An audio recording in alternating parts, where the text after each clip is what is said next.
दोस्तों कैसे हैं आप सभी को राधे राधे। आप सभी वृंदावन जाते होंगे और वहाँ बिहारी जी के दर्शन करते होंगे। बिहारी जी में बहुत शक्ति है। अगर आप उनको प्यार करने लग जाते हैं और नज़र बांध के देखते हैं, वैसे तो पर्दा लग गया है तो वो देखने ही नहीं देते। क्यों कि एक बार बिहारी जी किसी भक्त के साथ चल दिए थे। सारे में उन्होंने वहाँ पुजारी पंडाओं ने देखा बिहारी जी कहाँ गए, ढूंढने लग गए तो वहाँ बिहारी जी किसी भक्त के पीछे जाते हुए मिले।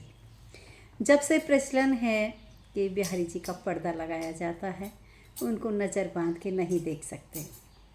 दोस्तों ऐसे ही बिहारी जी हैं जो अगर आप उनको प्यार करने लग जाते हैं तो आपके सामने वो प्रकट हो जाएंगे। कोई इसमें दो राय नहीं है। ऐसे ही है हमारे निधिवन। निधिवन की विशेषता है कि निधिवन में तुलसी का वन और पेड़ हैं। वहाँ पेड़ नीचे की तरफ झुके हुए हैं, पूरे साल हरे रहते हैं, कभी वो सूखते नहीं हैं। दोस्तों वहाँ मंदिर भी है निधिवन में। निधिवन है राधा कृष्ण का, जो कि उनको राधा कृष्ण को वहाँ प्रसाद लगाया जाता है। और एक विशेषता और है वहाँ की कि श्रृंगार दानी वहाँ रखी जाती है। श्रृंगार का सामान और कुछ खाने की मिठाई वहाँ ज़रूर रखी जाती है। रात को वहाँ प्रसाद लगाया जाता है। तो दोस्तों जो पेड़ों की डाली झुकी हुई हैं वो कौन हैं आप जानते ही होंगे, क्योंकि वहाँ राधा कृष्ण महारास करने डेली रात को आते हैं। जब रात को महारास करने आते हैं तो राधिका जी तैयार होती हैं। राधा रानी जो श्रृंगार शाम को वहाँ रखा जाता है मंदिर में, वो श्रृंगार से श्रृंगार करती हैं राधा रानी। और जो मिठाई वहाँ प्रसाद लगाया जाता है उस प्रसाद से वहाँ खाते हैं, भोग लगाते हैं।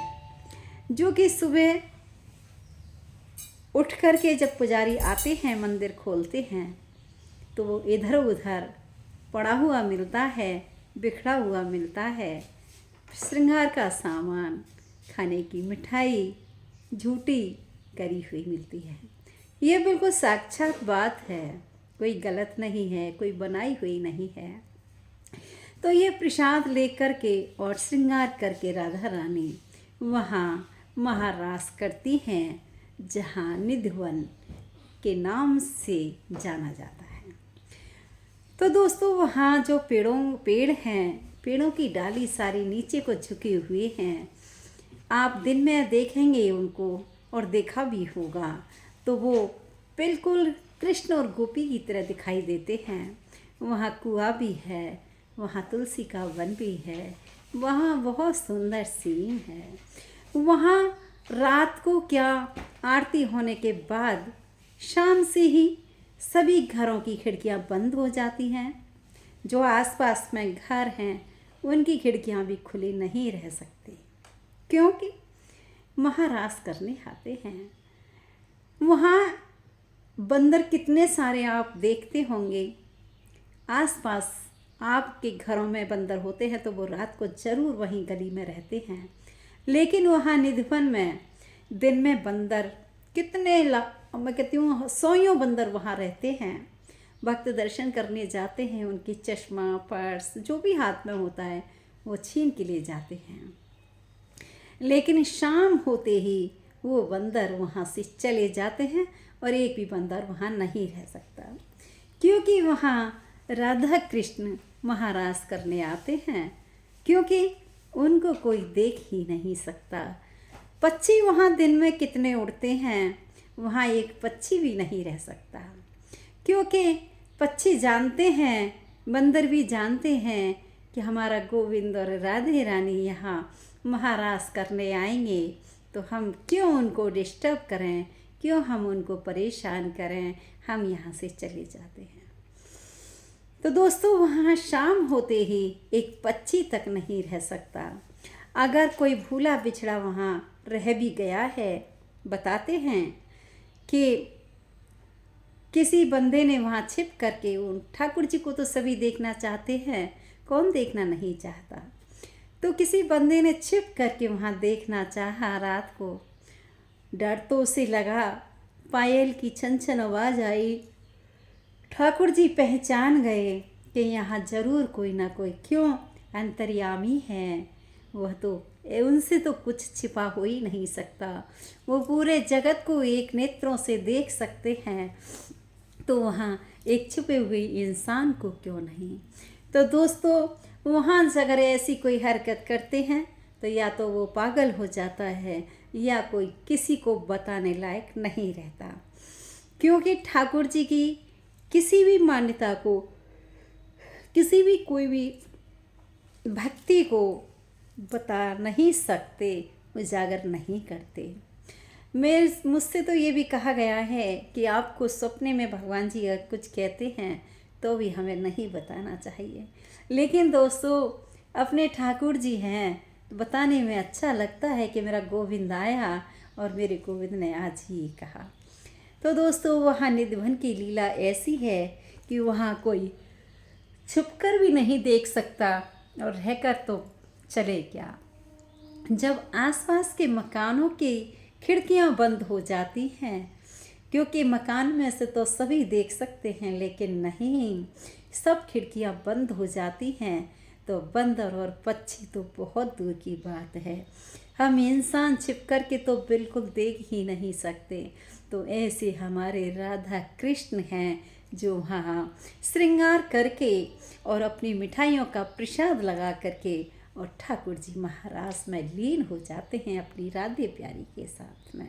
गोपियों के साथ में महारास जब होता है तो दोस्तों ठाकुर जी को पता ही नहीं होता कि मैं कहाँ हूँ, क्योंकि वो राधे के दिल में ऐसे लीन हैं कि उन्हें तो बस राधे ही राधे, राधे ही राधे दिखाई देती है।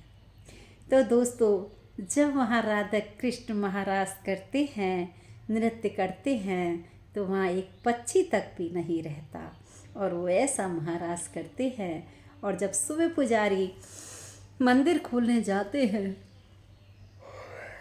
तो उनको वहाँ सामान बिखरा हुआ मिलता है। तो दोस्तों ऐसी है निधिवन की लीला, ऐसी विशेषता है कि मन उभर आता है, रोंगटे खड़े हो जाते हैं उस दृश्य को देखने के लिए। आपने देखा होगा कि वहाँ के पेड़ जो हैं, कभी भी आप जाते होंगे आपको हरे ही मिलते होंगे और नीचे की तरफ झुके हुए हैं। तो झुके हुए संदेशा देते हैं दोस्तों कि वो राधा का रूप है, वो कृष्ण का रूप है। जितने भी जो पेड़ हैं वही राधा कृष्ण का रूप ले लेते हैं और फिर गोपियों के साथ नृत्य करते हैं। ऐसे हैं हमारे गोविंद, ऐसे हैं हमारे छलिया, ऐसे हैं हमारे कन्हैया जो सबको रिझाते हैं और चुप चुप मंद मंद मुस्काते हैं। तो जब दोस्तों मैं ये भी कहा गया है कि कोई भी भक्त वहाँ श्रृंगार का सामान चढ़ाता है, उसी श्रृंगार से वह श्रृंगार करते हैं। तो किसका मन नहीं करेगा कि अपनी राधे रानी के लिए वो श्रृंगार का सामान दे करके आए मंदिर में। और जब राधे रानी रात को करने आए तो जो मेरा हाथ से छुआ हुआ मेरे हाथ का वो श्रृंगार है, उस श्रृंगार से मेरी राधे श्रृंगार करेंगी तो मेरा मन तर तर हो जाएगा, मैं उनकी चरण धूल की रज बन जाऊंगी। तो दोस्तों ऐसा है हमारा निधिवन, और उस निधिवन का दर्शन जरूर कीजिएगा और ज़रूर आइएगा, क्योंकि गोविंद तो एक है ही ऐसा छलिया जो आपको तड़पाता रहता है और वो खुद मंद मंद मुस्काता रहता है। लेकिन आप राधे राधे का रट करते रहेंगे, सोते बैठते जागते, खाते पीते रोते, हंसते खेलते, तो राधे एक दिन ना एक दिन आपको ज़रूर मिल जाएगी और आपके सामने आकर खड़ी हो जाएगी और आपके रोम रोम में बस जाएगी। तो दोस्तों, वो तो भक्तों को ढूंढते हैं कि मेरा भक्त कहाँ है और कैसे हाल में है, लेकिन उसको याद करके तो देखो, उसको ये पुकार के तो देखो। तो ऐसे हैं हमारी राधे रानी। तो दोस्तों, आज की ब्लॉग में ये आप ज़रूर राधे राधे लिखें और आप आज से ही राधे राधे रटन लगा दें और राधे के दर्शन में ही अपने नेत्रों को लगा दें। सोते बैठते जागते खेलते हंसते रोते काम करते हुए, चाहे खाना बना रही हैं, चाहे बिजनेस कर रहे हैं, चाहे जॉब कर रहे हैं, लेकिन ध्यान आपका राधे के चरणों में है, तो एक दिन राधे आपको ज़रूर मिल जाएंगी। जो भी कार्य करते हैं आप और राधे का नाम लेकर ही सारे कार्य करते हैं, सोते बैठते जागते उठते, राधे मैं उठ गया हूँ, अब राधे मैं चाय पी लूँ, अब राधे मैं खाना खा लूँ, अब राधे मैं बिजनेस कर लूँ, अब राधे मैं जॉब कर लूँ, अब राधे मैं सो जाऊँ, अब राधे मैं ये काम कर लूँ, अब राधे मैं ये क्या करूँ। तुम राधे से पूछ कर सारे कार्य करके तो देखो, राधे तो आपके सामने खड़ी होगी और आपकी अश्रुओं की धारा से नेत्र धुल गए होंगे। तो दोस्तों, ऐसी है हमारी राधे रानी और ऐसा है निधवन का राज। बहुत ज़्यादा तो मैं नहीं कह पाई, लेकिन थोड़ा सा में ही आप समझ लीजिए कि ये भाव कितना गहरा होता है। ठाकुर जी अपने भाव के भूखे हैं, आप कैसे भी उनको भाव दे दीजिए। आपको भाव ही देना है, उन्हें कुछ नहीं चाहिए। आप भाव से ही श्रृंगार का सामान दे दीजिए, भाव से ही आप मिठाई दे दीजिए, वो आपका ग्रहण करेंगे, स्वीकार करेंगे। तो दोस्तों, ऐसा है ये निधवन का राज, ऐसे हैं हमारे राधे कृष्ण। तो आप ज़रूर जाइएगा और दर्शन कीजिएगा और राधे राधे कमेंट्स में ज़रूर लिखिएगा। अगर आपका अच्छा लगे आपको, तो राधे राधे राधे राधे लिखते लिखते आप थकना मत और राधे राधे का रटन कर देना कमेंट्स में। तो बस इतना ही, और आप सभी को हमारा राधे राधे राधे राधे राधे राधे।